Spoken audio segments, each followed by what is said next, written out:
Hi guys, it's me, your teacher Gülnur again. So, bu qısa videonu çəkməyə ona görə qərar verdim ki, bura gəldiyimdən bəri tələbələrdən çox suallar alıram. Biz ora necə gedə bilərik, ümumiyyətlə gedə bilərikmi, getmək necə mümkündür və s. Ona görə qərar verdim ki, belə qısa My Oxford Journey adında bir video çəkim. Mənim Oxford hekayəm 4 il bundan əvvələ dayanır. Belə ki, 4 il bundan öncə ilk dəfə həm Avropaya, həm İngiltərəyə ilk səfərim idi. Və Londonda olanda oradan bir günlük Oxfordda day trip götürdüm. O zaman hələ belə bir xəyalım, arzum, istəyim yox idi ki, mən mütləq orada oxuyacağam və s.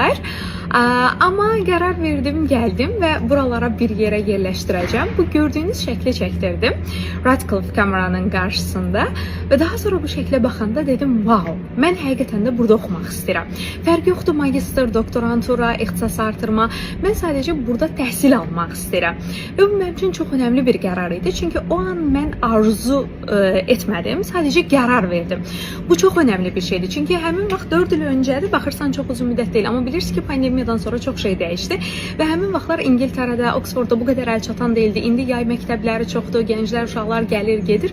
O zaman daha az insan gəlirdi və mən düşünürəm ki, orada mənim üçün açar ən önəmli şey mənim buna əlçatan görməyim, inanmağım və özümü buna layiq görməyim oldu.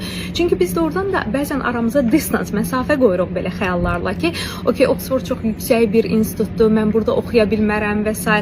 Amma önəmli olan o vizyona sahib olmaqdır ki, inanasan ki, mən burada təhsil ala bilərəm, bu səviyyədə bir mütəxəssis ola bilərəm.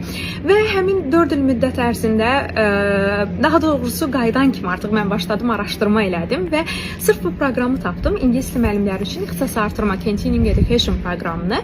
Maraqlı kes bundan ibarətdir ki, deyə bilərsiniz ki, niyə 4 il öncə qərar verdin, amma indi həyata keçirdin.